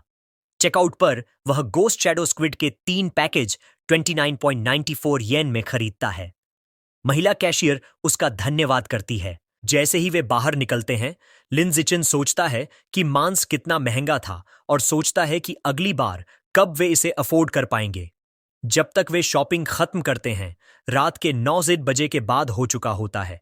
शहर हाल ही में कैओटिक रहा है, इसलिए वे सेफ्टी के लिए सीधे घर जाने का फैसला करते हैं। घर जाते वक्त लिन जिचिन अपने एक्सपेरिमेंट के बारे में सोचता रहता है। इंतजार नहीं कर पाता तो चुपके से अपने बस्केट में रखे मांस के पैकेज पर हाथ रख देता है। तुरंत उसे वही परिचित पर्पल एनर्जी की तेज लहर महसूस होती है। उसका सिस्टम कंफर्म करता है कि उसने घोस्ट शैडो स्क्विड की लाइफ एसेंस का एक हिस्सा डिवोर कर लिया है। उस क्रिएचर का नया गाइड बुक अनलॉक हो जाता है, लेकिन प्रोग्रेस सिर्फ 0.1% ही बढ़ता है। उसके दिमाग में एक डरावनी मल्टी आइड स्क्विड की छवि आती है। जब वे शांत सड़कों से बाइक चला रहे होते हैं तो वह थोड़ा मानसिक हिसाब करता है। उसे समझ आता है कि थोड़ा सा मांस खाकर सिर्फ उसकी ताकत का छोटा हिस्सा ही अनलॉक हुआ है।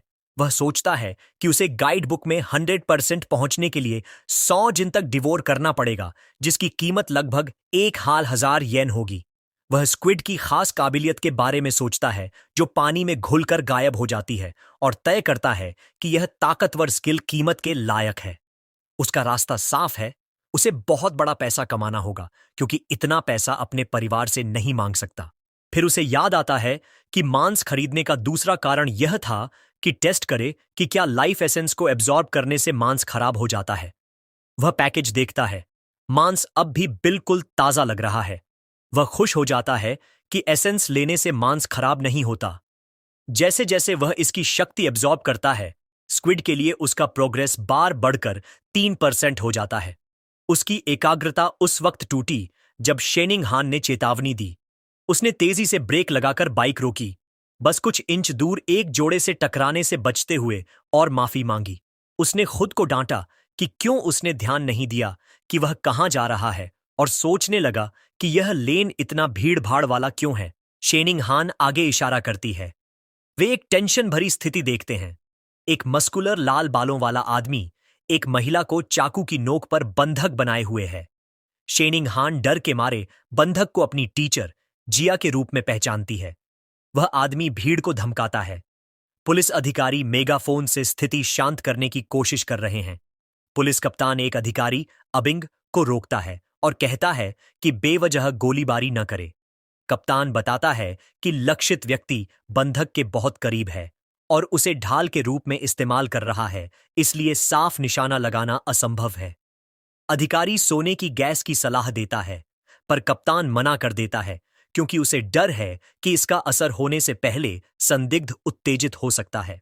पुलिस झिझक रही होती है, तभी लिन जिचिन आगे बढ़ता है।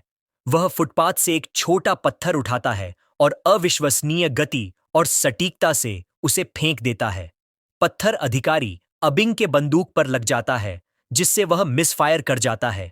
गलत गोली बंधककर्ता के हाथ में लगती है, जिससे वह चिल्लाता है और अपना चाकू गिरा देता है। इससे टीचर जिया आजाद हो जाती हैं। मौका पाकर पुलिस कप्तान अपनी टीम को आगे बढ़ने का आदेश देता है। अधिकारी तेजी से आगे बढ़ते हैं और हथियारबंद संदिग्ध को पकड़ लेते हैं। एक महिला अधिकारी डर गई, लेकिन सुरक्षित टीचर जिया को सहारा देती है। स्थिति कंट्रोल में आते ही लिन जिचिन चुपके से अपनी बाइक पर चढ़ता है। शेनिंग हान बड़ी आंखों से उसे देखती है और पूछती है कि क्या उसने पत्थर फेंका था। वह जल्दी से उसे चुप रहने को कहता है और बताता है कि बाद में बात करेंगे। फिर वे बाइक चलाते हुए वहां से चले जाते हैं। जैसे ही वे दूर जाने लगते हैं, एक आवाज उन्हें रोकने का आदेश देती है। पुलिस कप्तान चिल्लाता है, पूछता है क्या लिन जिचिन ही था जिसने पत्थर फेंका। पकड़े जाने के डर से लिन जिचिन तुरंत सब कुछ नकार देता है, थोड़ा नर्वस स्माइल देते हुए। महानिदेशक उन्हें जाते हुए देखता है और सोचता है कि कोई अच्छा काम कबूल नहीं करता। ये अजीब बात है। फिर वह जोर से कहता है कि बहादुरी का इनाम भी होता है। इनाम का शब्द सुनते ही लिन जिचिन का ध्यान खींच जाता है। पैसों की जरूरत से वह जोर से ब्रेक लगाता है, रुकता है और कप्तान के पास दौड़ता है। शर्माते हुए वह अपनी नकारात्मक बात वापस लेता है, बता देता है कि उसने पत्थर फेंका था और समझाता है कि पैसा उसके लिए कितना जरूरी है। कप्तान कहता है कि रिपोर्ट देने के लिए पुलिस स्टेशन जरूर आए और वह उसकी मदद करेगा इनाम के लिए।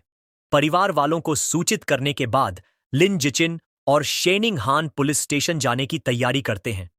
उन्हें लगता है कि सब कुछ ठीक से होगा, लेकिन जैसे ही पुलिस हथकड़ी में बंद संदिग्ध को ले जाती है, कुछ बेहद गलत होता है। संदिग्ध का चेहरा भयानक तरीके से डरावना हो जाता है। पुलिस भयभीत होकर समझ जाती है कि वह एक हेरेटिक है और वह उनके सामने एक विशाल विचित्र चूहे में बदल रहा है।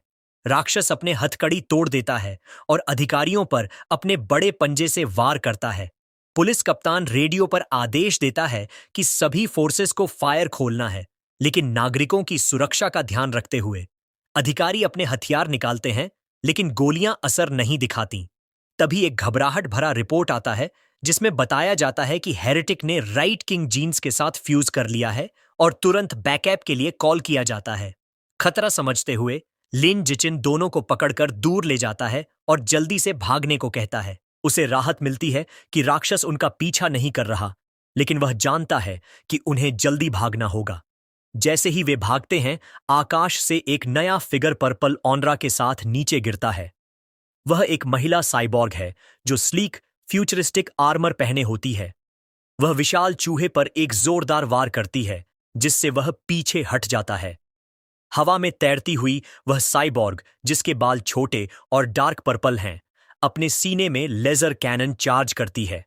फायर करने के कमांड पर वह एक विशाल तबाह करने वाली पर्पल एनर्जी किरण छोड़ती है, जो म्यूटेंट राइट को पूरी तरह घेर लेती है। क्रीचर दर्द में दहाड़ता है और पूरी तरह से खत्म हो जाता है। केवल जल चुकी झांसी बचती है। लिन जिचिन चौंक जाता है और साइबॉर्ग की जबरदस्त ताकत को देखता है। खतरा खत्म होते ही टीचर ता और शेनिंग हान राहत की सांस लेते हैं। लिन जिचिन ज्यादा अपनी बाइक की चिंता करता है, ध्यान देता है कि ब्लास्ट ने उसे नहीं मारा, वरना बड़ा आर्थिक नुकसान होता। जैसे ही टेंशन खत्म होती है, उसे अचानक एक बात समझ आती है। वह बाइक के बास्केट में देखता है और पाता है कि महंगा गोस्ट शैडो स्क्विड मीट खराब हो चुका है और बदबू आ रही है। अब वह समझता है कि उसकी शुरुआती थ्योरी सही थी। लाइफ एसेंस अब्सॉर्ब करने से मीट खराब हो जाता है, लेकिन इसका असर धीरे धीरे होता है। एक फूला हुआ टेंटिकल उठाते हुए वह सोचता है कि उसे कोई बहाना बनाना पड़ेगा और लड़ाई और मृत हेरेटिक को दोष देता है। ड्रामेटिक अंदाज में वह स्पॉइल्ड टेंटिकल नीचे फेंकता है और जोर से कहता है कि मीट जानवर की लड़ाई और साइबॉर्ग के अटैक की वजह से जला है। टीचर कॉवे उसे सांत्वना देती है, कहती है जो जरूरी है वो ये कि सब सुरक्षित हैं। हालांकि वे कप्तान की गुजारिश पर घर जाने का सोचते हैं, वे सुरक्षा टीम के साथ स्टेशन जाते हैं।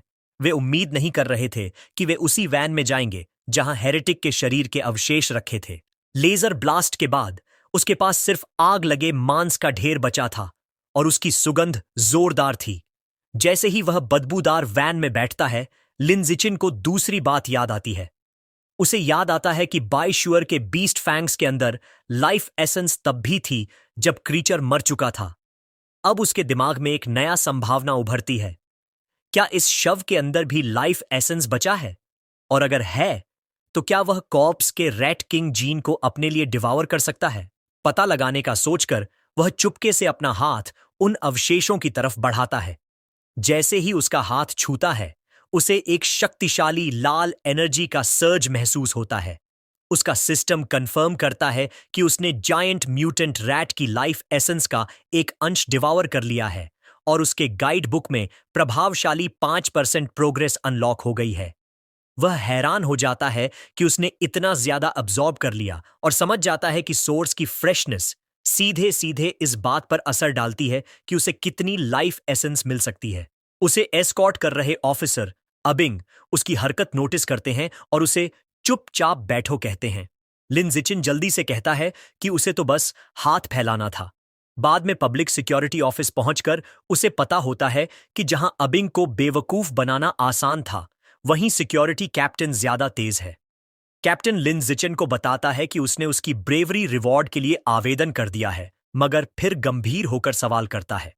वह पूछता है कि एक मिडिल स्कूलर इतनी दूरी पर और खराब रोशनी में इतने सटीक तरीके से कैसे हेरेटिक के नाइफ हाथ पर पत्थर मार सकता है।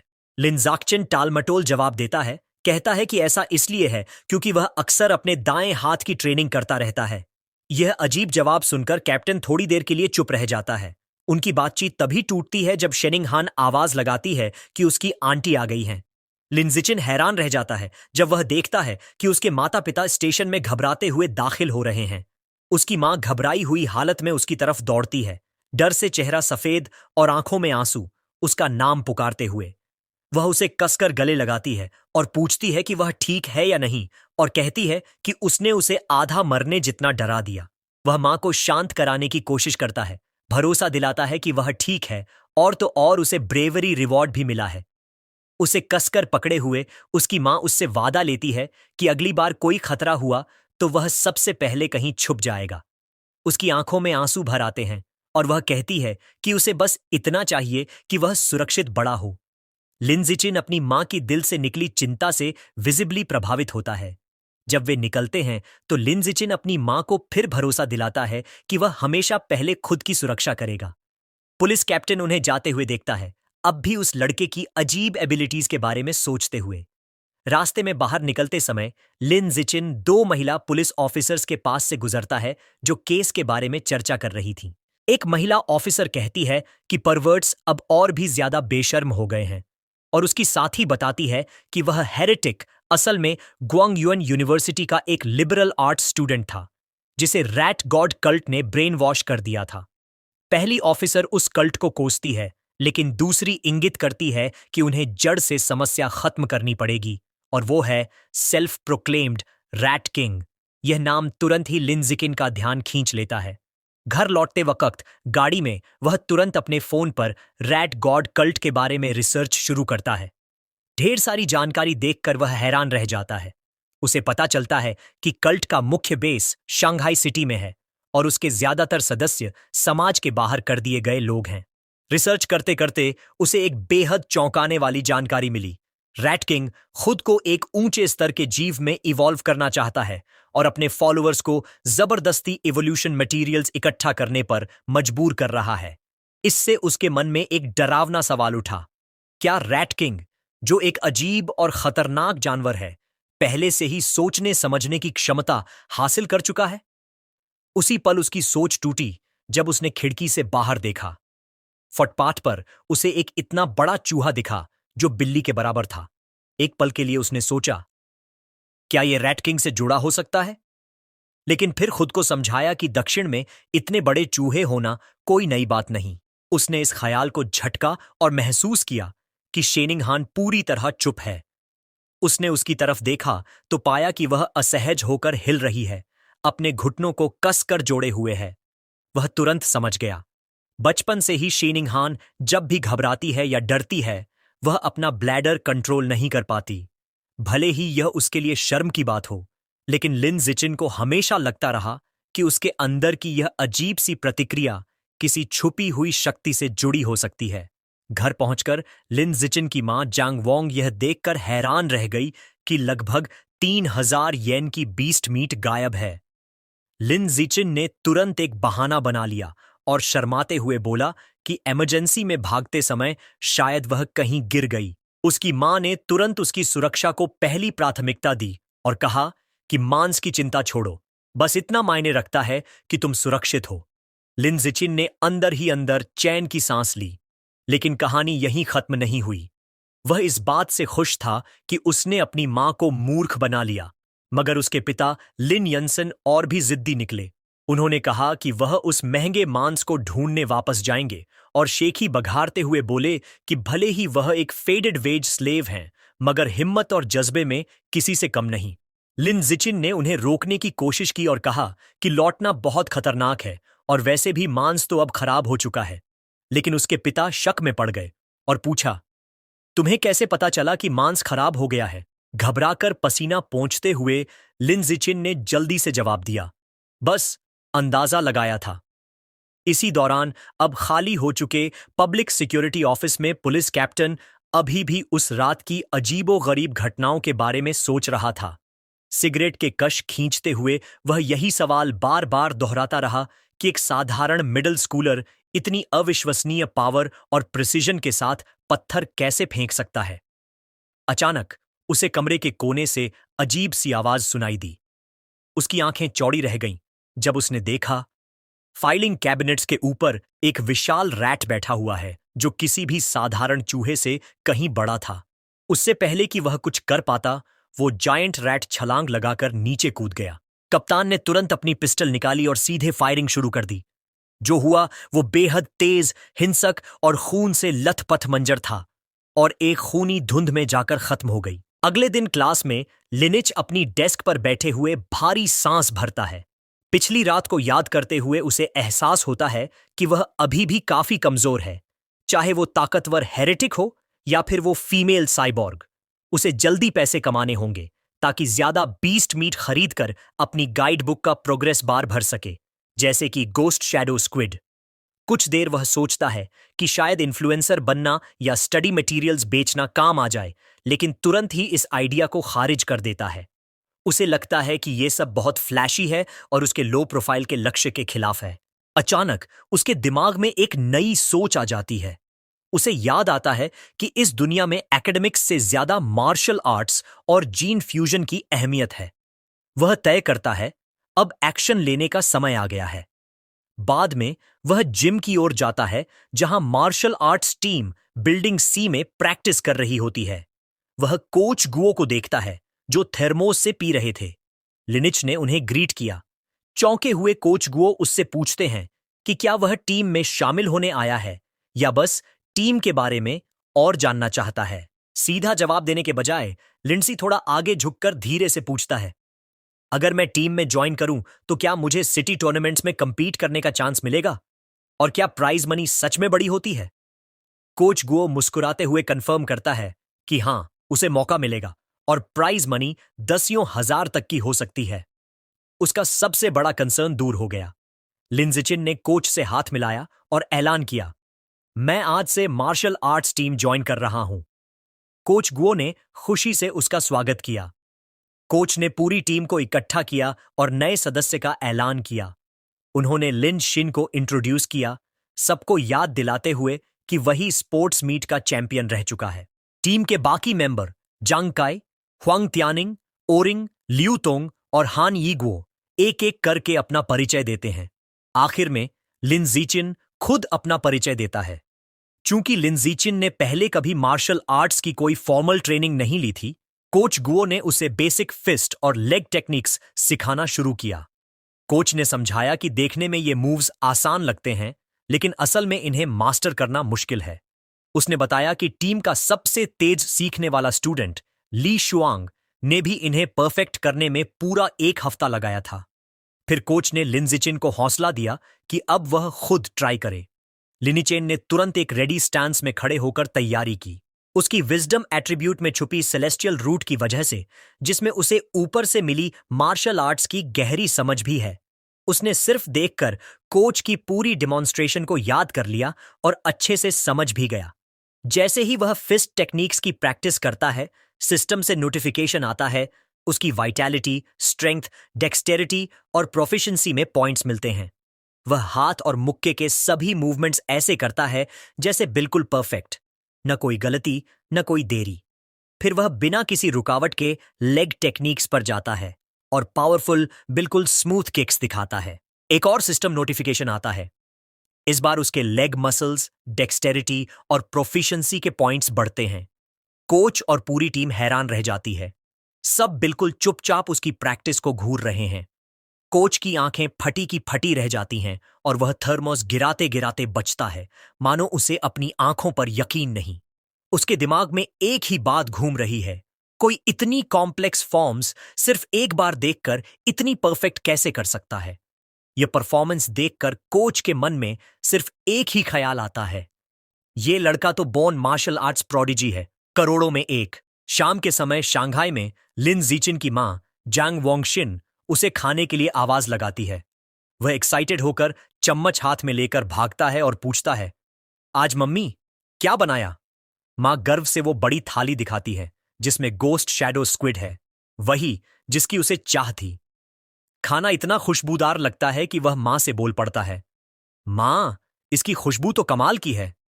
मां कहती हैं, गर्मा गर्म है, जल्दी खा लो।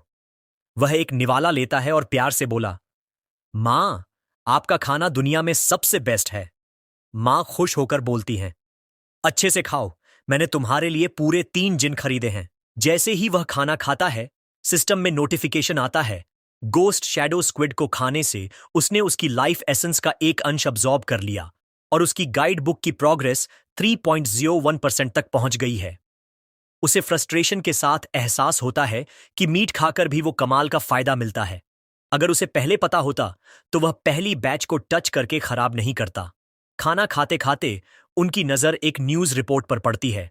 रिपोर्ट में 14 साल की जीनियस लड़की का जिक्र है जो हिस्ट्री की सबसे यंगेस्ट साइबॉग है।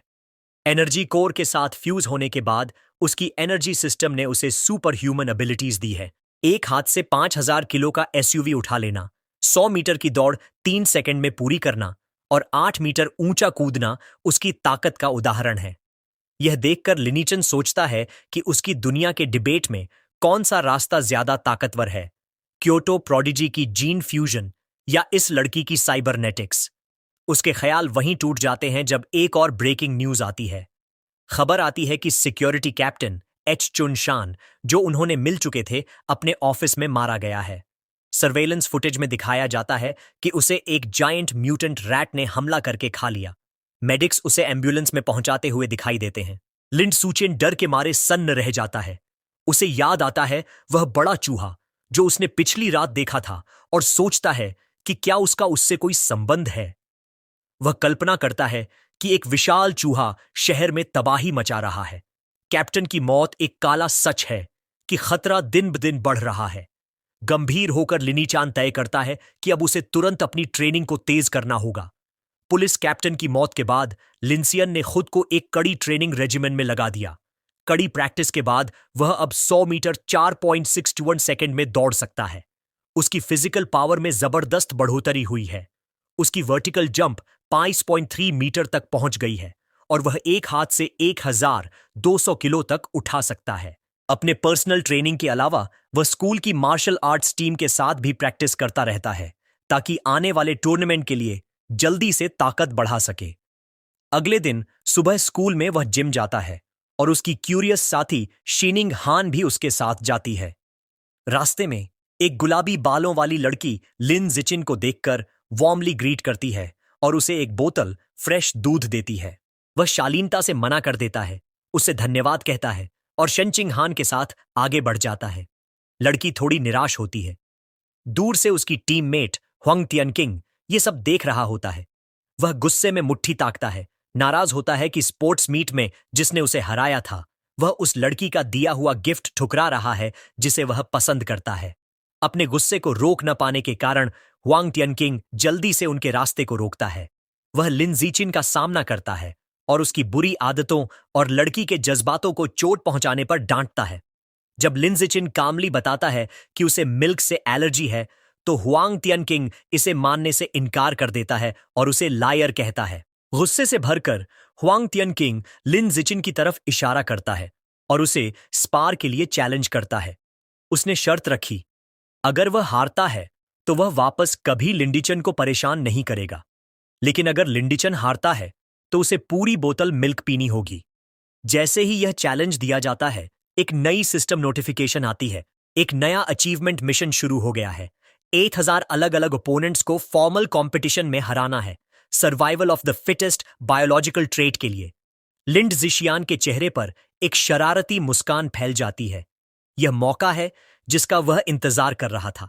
एक धमाकेदार पर्पल ऑरा उसके चारों ओर फैलता है। वह चैलेंज स्वीकार करता है। उसकी आंखों में जीत की चमक होती है और स्पार के लिए हां कहता है। इस ड्यूल की खबर पूरे स्कूल में तेजी से फैल जाती है।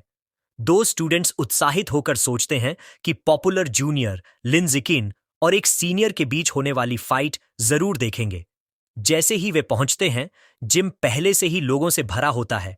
सभी लोग स्पारिंग एरिया के चारों तरफ एक बड़ी सर्कल में खड़े। भीड़ साफ तौर पर लिन जिकिन के पक्ष में है। उसकी कई फीमेल फैंस उसे जोर जोर से चीयर कर रही हैं। सब कह रही हैं, आज तो ओपोनेंट को सबक सिखा देना। उनमें से वही गुलाबी बालों वाली लड़की भी है जो अपना फोन रिकॉर्डिंग के लिए तैयार करती है। जीन काई नाक सिकोड़ता है क्योंकि उसे गुस्सा आ रहा है कि सब मान रहे हैं कि वह हार जाएगा। वो मन ही मन मानता है कि पिछले 1 महीने में लिंड्स का टैलेंट वाकई हैरान कर देने वाला हो गया है। जीन काई इस लड़ाई को खुद को साबित करने और राइजिंग जीनियस को उसकी जगह दिखाने का आखिरी मौका मानता है। दूसरी तरफ उसके ओपोनेंट की सीरियसनेस के मुकाबले लिन जिचिन बिल्कुल शांत और आराम से दिखता है। वह कैजुअली कहता है, मुझे घर जाकर डिनर करना है, क्या हम फाइट जल्दी खत्म कर सकते हैं? जीन काई इसे इंसल्ट समझता है, मुस्कुरा देता है और कहता है, ठीक है, तुम्हारी आखिरी इच्छा मान लेते हैं। कोच गुओ उनके बीच आकर रेफरी बनता है। वह हाथ ऊपर उठाता है ताकि मैच शुरू कर सके और दोनों को रूल्स याद दिलाता है।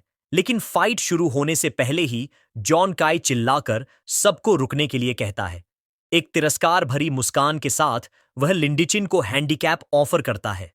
वह साफ कहता है कि उसने करीब 2 साल तक मार्शल आर्ट्स की ट्रेनिंग की है, जबकि लिंचिन अभी सिर्फ 1 महीने का नया खिलाड़ी है। फेयर खेलने के लिए वह ऐलान करता है कि लिनिचिन को फाइट की पहली 3 मूव्स फ्री में करने देगा। लिंडसाशन सीधा हां कर देता है। जैसे ही वह अग्री करता है, लिंडीचान बिजली की तरह हरकत में आ जाता है। पलक झपकते ही वह जोर से आगे बढ़ता है, जोंगकाई को पूरी तरह चौंका देता है। जोंगकाई के गार्ड ऊपर करने से पहले ही लिंडजिचिन एक जबरदस्त पंच मारता है। ये पंच इतनी ताकतवर होती है कि जोंगकाई की नाक से खून उड्डा जाता है। वह उसी पल बेहोश होकर जिम की फ्लोर पर गिर जाता है। पूरा जिम एक पल के लिए सन्नाटा सा छा जाता है। कोच गुओ अविश्वास में पलकें झपकाते रह जाते हैं। उनका मुंह खुला का खुला रह जाता है। वह चिल्ला उठते हैं, फाइट तो एक ही पंच में खत्म हो गई। मार्शल आर्ट्स टीम के बाकी सदस्य और भीड़ सभी हैरान हैं, आउटकम को असंभव मानते हैं। क्या सच में ड्यूल 1 सेकंड में खत्म हो गया? फिर अचानक जिम में जीत की खुशी से चिल्लाहट गूंज उठती है। शेनकिंग हान ने मुट्ठी हवा में लहराकर काफी जोश से लिन जिचिन की जीत पर चीयर किया। बाकी लड़कियां, जिनमें वह गुलाबी बालों वाली भी थीं, जोर जोर से चिल्लाने लगीं कि वो कितना जबरदस्त था। अपने हारे हुए ओपोनेंट के ऊपर खड़े होकर लिन जिचिन को सिस्टम से नोटिफिकेशन मिलता है। उसे पता चलता है कि एक रिवला को हराकर और ऑपोजिट जेंडर की अफेक्शन जीतकर उसे प्रायोरिटी मेटिंग राइट्स मिल गए हैं। सबसे बड़ा फायदा, उसकी नई मिशन प्रगति अब 1 on 1000 है। वह सोचता है कि नेचुरल सिलेक्शन एट्रीब्यूट अनलॉक करने के लिए अब भी उसे लंबा सफर तय करना है। अपनी प्रगति तेज करने के लिए वह बाकी मार्शल आर्ट्स टीम के डरे हुए मेंबर्स की ओर देखता है। दोस्ताना लेकिन थोड़ा डरावनी मुस्कान के साथ वह सुझाव देता है, लगता है सबको स्पार करना चाहिए। टीम के सारे मेंबर डर के मारे बेजान से लगते हैं। कोई कहता है, आज क्रैम स्कूल है, कोई? माँ खाना वेट कर रही है। बाकी अचानक बीमारियों का बहाना बनाने लगते हैं। पर भागने से पहले ही जॉन काय घुटनों के बल आकर हिम्मत जुटाता है। वह मानने से इनकार करता है और गुस्से में लिन जिचिन पर चीटिंग का इल्जाम लगाता है, रिमैच में हराने की धमकी देता है। कोच गो सामने आ जाते हैं, जांग काय को समझाते हैं कि हार को मर्द की तरह स्वीकारो। कोच वहीं सोचते हैं, क्या वो पंच सिर्फ किस्मत थी? इसे टेस्ट करने के लिए वह टीम के एक और सदस्य शाओलजी पर आजमाने का फैसला करते हैं। उसका नाम सुनकर एक स्पाइकी बालों वाला लड़का डर से जम जाता है। वो भले ही फाइटिंग स्टांस में आ जाता है, लेकिन उसके चेहरे पर डर साफ दिखता है। प्लीज लिन जिकिन, मेरे चेहरे पर मत मारना। 10 मिनट बाद हाल साफ है। कई मार्शल आर्ट्स टीम के मेंबर जिम फ्लोर पर बेहोश पड़े हैं। लिन जिकिन सबके ऊपर खड़ा होता है, सोचता है कि उसने जानबूझकर ज्यादा तेज हमला नहीं किया, बस हल्की फुल्की मारपीट की। लेकिन जब वह अपने सिस्टम को दोबारा चेक करता है तो उसे निराशा होती है। शुरुआती जीत को छोड़कर बाकी कोई भी स्पार उसकी अचीवमेंट में नहीं जुड़ा। राइवल काउंट अभी भी 1000 पर ही अटका है। उसे समझ आता है कि फ्रेंडली स्पारिंग से काम नहीं चलेगा। उसे असली प्रतियोगिता में राइवल्स को हराना पड़ेगा। इसी बीच कोई उसके कंधे पर हाथ रखता है। कोच गुओ मुस्कुराते हुए एक्साइटेडली ऐलान करते हैं, लिन जिचिन असली जीनियस है। कोच कहते हैं, सिर्फ 1 महीने में यह न्यूकमर टीम का टॉप खिलाड़ी बन गया है। नई कॉन्फिडेंस के साथ कोच ऐलान करते हैं, लिन जिकिन के साथ हमारी स्कूल इस बार के रीजनल मार्शल आर्ट्स टूर्नामेंट में बाकी सबको हरा देगी। कोच की खुशी के बीच लिनसिचिन के दिमाग में एकदम क्लैरिटी आती है। वह सोचता है, कोच सही हैं। आने वाला टूर्नामेंट परफेक्ट मौका है, एक साथ कई ऑफिशियल ओपोनेंट से लड़ने का। अब वह ठान लेता है कि बस जैसे ही वह उन्हें ऑफिशियल कंपटीशन में हराएगा, हर जीत उसकी प्रोग्रेस में शामिल हो जाएगी। तभी हारे हुए जैंग काई की आवाज आती है। होश में आकर जैंग काई उठता है, लिन जिचिन की तरफ इशारा करता है और बहुत ही अजीब और ओवर ड्रामेटिक तरीके से अपनी हार स्वीकार करता है। उसकी अजीब बातें सुनकर शेनिंग हान, कोच गुओ और खुद लिन जिचिन सब दंग और परेशान रह जाते हैं। ड्यूल खत्म होते ही बाकी दर्शक और कोच जल्दी जल्दी भाग जाते हैं और जोंग काय अकेला खड़ा रह जाता है, शिकायत करता हुआ कि उन्होंने उसकी स्पीच पूरी नहीं सुनी। इस दुनिया में हर हाई स्कूलर को मार्शल आर्ट्स या एकेडमिक्स में से एक चुनना पड़ता है। दुनिया के खतरों को देखते हुए मार्शल आर्ट्स क्लास को ज्यादा अच्छा माना जाता है। पीछे न पड़ जाए, इसके लिए शीनिंग हान भी मार्शल आर्ट्स क्लास ज्वाइन करने का फैसला करती है और लिन जिचिन के साथ कड़ा ट्रेनिंग शुरू कर देती है। उनकी डेली प्रैक्टिस काफी इंटेंस हो जाती है। 30,000 मीटर की दौड़, उसके बाद 1 घंटे की hand to hand combat practice, फिर ताकत बनाने के लिए सिटअप्स और पुशअप्स। हर सेशन के आखिर में लिन जिचिन शेनशिंगहन को मसल टेंशन दूर करने के लिए मसाज देता है। बेशक लिंडिकिन अपनी खुद की ट्रेनिंग में भी कोई कमी नहीं छोड़ता। वह खुद को हर दिन लिमिट तक पुश करता है। उसका मकसद टूर्नामेंट जीतना और जल्दी से नेचुरल सिलेक्शन एट्रीब्यूट को अनलॉक करना है। 1 महीने बाद उनकी सारी मेहनत की असली परीक्षा आने वाली है। रीजनल मार्शल आर्ट्स टूर्नामेंट का दिन आ गया है और डिटर्मिन्ड लिन जिचिन मुकाबले के लिए बिल्कुल तैयार है। टूर्नामेंट एक बहुत बड़े सिटी जिम्नेजियम में हो रहा था, जहां एक विशाल भीड़ बीच के फाइटिंग रिंग के चारों ओर जमा थी। वेटिंग एरिया में माहौल तनावपूर्ण था। कोच गुओ घबराहट में रोस्टर देख रहा था और शिकायत कर रहा था कि उनकी स्कूल शंघाई हाई का मुकाबला सबसे ताकतवर टीम शंघाई नंबर 1 हाई से पड़ गया है। टीम का एक और मेंबर घबराहट बढ़ाते हुए बोला कि उनके विपक्षी टीम में एक ऐसा फाइटर है जो 100 मीटर रेस 9 सेकंड से भी कम समय में दौड़ सकता है। यह सुनकर सबको लगा कि वो कमजोर पड़ जाएंगे। टीम की हिम्मत टूटती देख लिंडसियन ने शांति से हाथ उठाया और कहा कि वो सबसे पहले लड़ेगा। कोच गुओ अभी भी चिंतित था, लेकिन फिर भी मान गया कि उसका सबसे भरोसेमंद खिलाड़ी मैदान में उतरे। जैसे ही लिंडचिन अरीना में पहुंचा, शेनिंग हान किनारे से उसका उत्साह बढ़ाने लगी और कोच गुओ मेगाफोन से हौसला देता रहा। लिंडसियन खुद को लड़ाई के लिए तैयार करने लगा। उसका विरोधी शंघाई नंबर 1 हाई का एक बेहद विशाल और ताकतवर छात्र आगे आया। उसने लिन जिचिन की तारीफ की कि पहले ही साल में उसने टूर्नामेंट तक का सफर किया, लेकिन तुरंत ही उसका लहजा मजाक उड़ाने वाला हो गया। उसने हंसकर कहा कि यह मंच किसी छोटे कद वाले के लिए नहीं है जो अभी तक 1.7 मीटर भी नहीं पहुंचा। अपनी मांसपेशी दिखाते हुए उसने वादा किया कि लिंडसियन को असली फर्क दिखाएगा कद और ताकत का। रेफरी ने इशारा किया और मुकाबला शुरू हुआ। बड़ा विरोधी तेजी से आगे बढ़ा और एक जबरदस्त मुक्का मारा, लेकिन सबके हैरान होने पर लिन जिचिन पीछे नहीं हटा। उसने आसानी से उस वार को किनारे किया और झटके में सीधा एक मुक्का विरोधी की छाती पर दे मारा। टक्कर विनाशकारी थी। जोर इतना था कि वह विशाल छात्र पूरे अखाड़े में उड़ता हुआ दूर जा गिरा और बेहोश हो गया। घोषक कुछ पल स्तब्ध रह गया, फिर हकलाते हुए लिन जिकिन की जीत का ऐलान किया। किनारे पर शेनिंग हान खुशी से उछल पड़ी और बोली कि उसका शियाओ चेन कमाल का है। बाकी शंघाई हाई टीम भी जश्न मनाने लगी।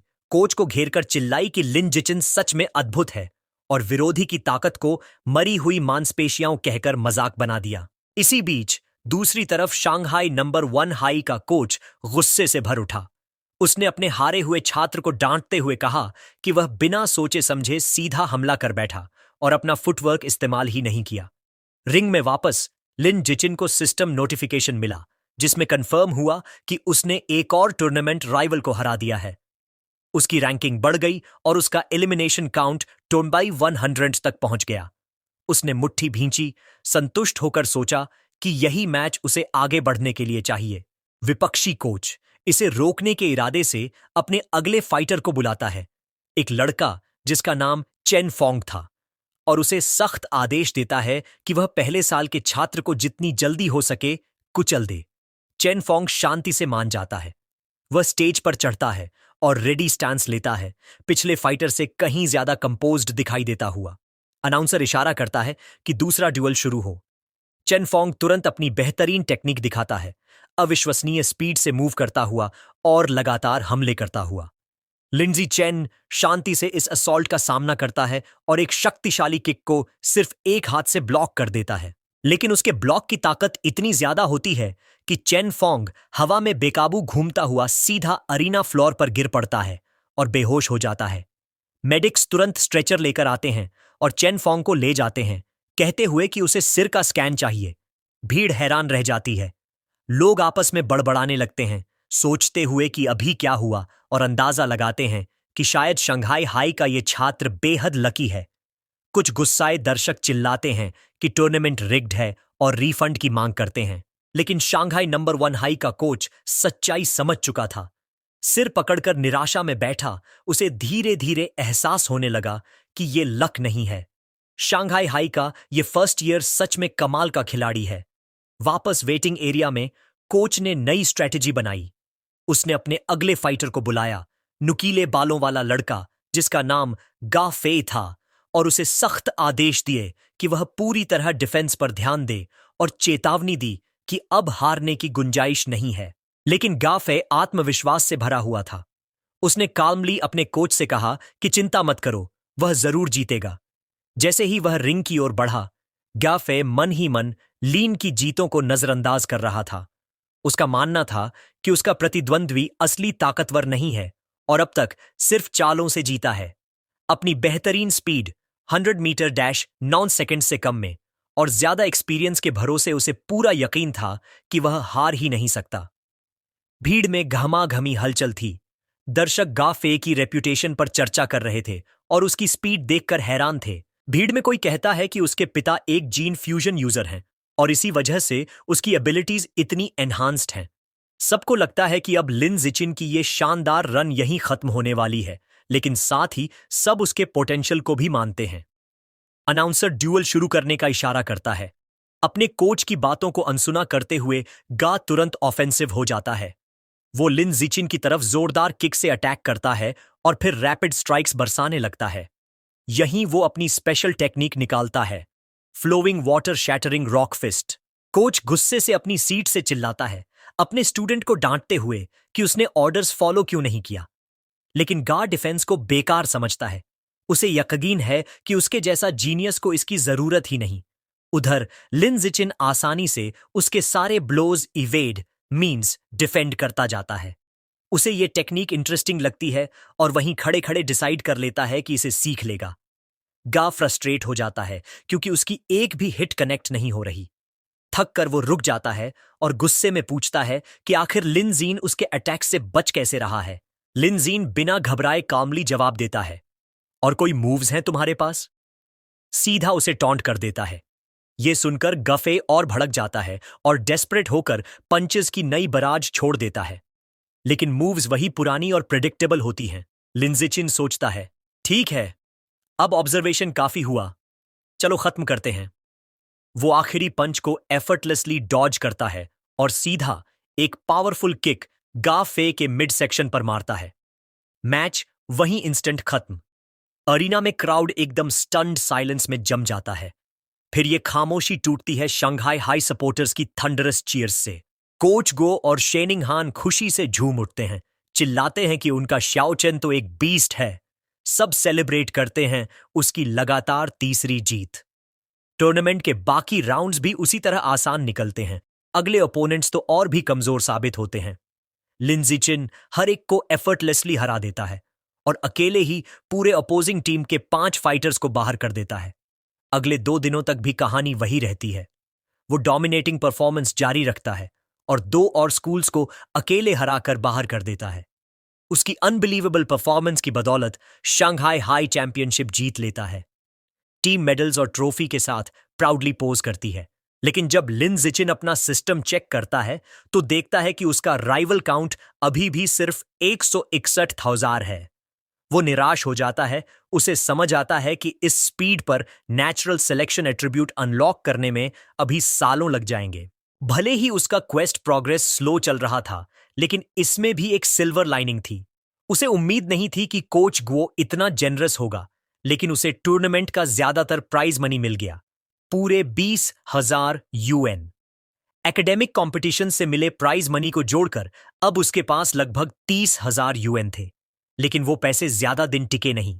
उसने तुरंत सुपरमार्केट से गोस्ट शैडो स्क्विड मीट का भारी स्टॉक खरीद लिया। अगले कई हफ्तों तक हर मील में वो यही महंगा मांस खाता रहा। करीब 30 जीन खाने के बाद उसके कोडेक्स अनलॉक प्रोग्रेस का प्रतिशत गोस्ट शैडो स्क्विड के लिए 33% तक पहुंच गया। उसकी लगातार ट्रेनिंग और बीस्ट मीट खाने का असर साफ दिखा। मिडिल स्कूल के दूसरे साल तक उसने ब्रेक थ्रू किया और ऑर्डिनरी टीयर 3 से टीयर 4 में एडवांस कर गया। उसकी फिजिकल एबिलिटीज अब नई ऊंचाइयों तक पहुंच चुकी थीं।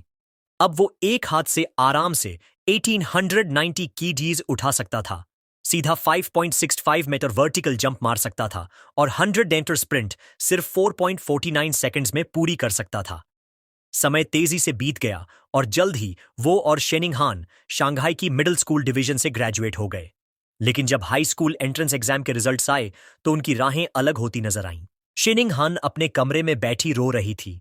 उसका दिल टूट चुका था। उसने लिन जिचिन से पूछा, क्यों? इतनी मेहनत के बाद भी हम एक ही हाई स्कूल में नहीं जा सकते? लिन जिचिन ने समझाया कि उसने लिबरल आर्ट्स और मार्शल आर्ट्स दोनों में फर्स्ट रैंक हासिल की है। शेनिंग हान की एकेडमिक स्कोर्स एक्सेलेंट थे, लेकिन उसकी मार्शल आर्ट स्कोर इतना हाई नहीं था कि वो शंघाई हाई की एलीट क्लास में जा सके। वो उसे चुप कराते हुए सांत्वना देता है। शेनिंग हान रोते रोते पूछती है, अब क्या होगा? लिन जिचिन बताता है कि शंघाई हाई का प्रिंसिपल उसके घर आ रहा है, शायद उसे रिक्रूट करने के लिए। फिर वो पूछता है, क्या तुम साथ चलोगी? शेनिंग हान निराश होकर आंसू भरी आंखों से कहती है, इससे मेरा क्या लेना देना? प्रिंसिपल तो सिर्फ तुम्हारे लिए आ रहा है। तभी लिन जिचिन उसका हाथ पकड़कर उसे उठाता है और कमरे से बाहर ले जाता है। वो कहता है, चिंता मत करो, मेरे पास प्लान है। फिर वो अपनी एक कंडीशन बताता है कि अगर उसे शंघाई हाई में रहना है तो शेनिंग हान को उसकी डेस्क मेट बनना होगा। तो दोस्तों, इसी के साथ सारा नया चैप्टर एक्सप्लेन हो गया। और अगर आपने अभी तक पिग स्लॉटरिंग मानहवा का वीडियो नहीं देखा है तो जरूर देखना, वो भी बहुत अच्छी है। तो वीडियो को लाइक, शेयर और सब्सक्राइब करना मत भूलना। साथ ही साथ वीडियो को हाइप करना भी मत भूलना। मिलते हैं नेक्स्ट वीडियो में। तब तक के लिए सयोनारा।